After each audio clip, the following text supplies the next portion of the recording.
offensive class, predominantly, again, our first need was wide receiver. Being more volatile on the outside in terms of being able to stretch a defense laterally, to have them concerned about keeping focus off Taysom and Jamal, but also vertically, being able to run by him. We think that'll help us score more points against the best opponents. We're still over 30 points a game, but when you start to look at who the best opponents are and what our scoring production is there, we need more. We know that means more wide receivers. We believe we had enough depth going into the year. I thought it was one of our strengths. As the year went on, through injuries and attrition, we ended up not as strong as what we had hoped to be.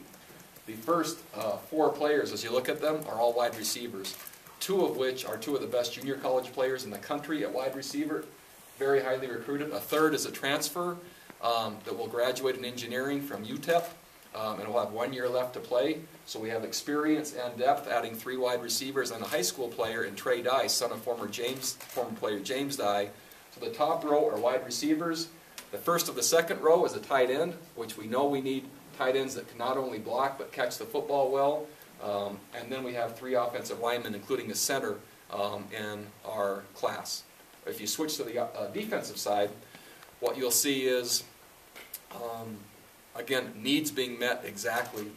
So not only Tyler Cook, but Sione Takitaki and Fred Warner and Isaiah Kafusi, those 4 players are all exceptional linebackers. 3-4 defense, you have to have exceptional linebackers.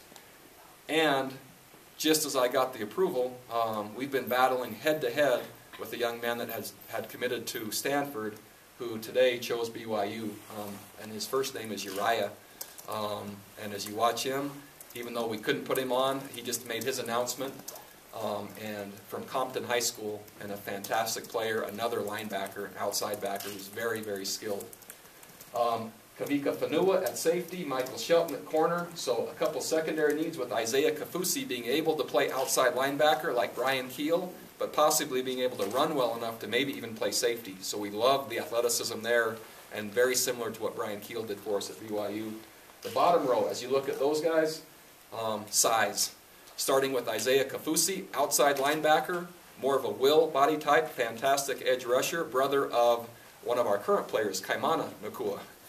Will be a mission first player, and then 4 giant defensive linemen. Zach Daw, one of the best wrestlers in all of the country from Pleasant Grove and one of the hardest workers. Tico Funga, younger brother of Romney Funga. One of the unique stories in the class, Jatarius Gully, all the way from Alabama. Probably 6'2", 320-pound nose tackle. And then Earl Mariner, cousins with Travis Tuiloma.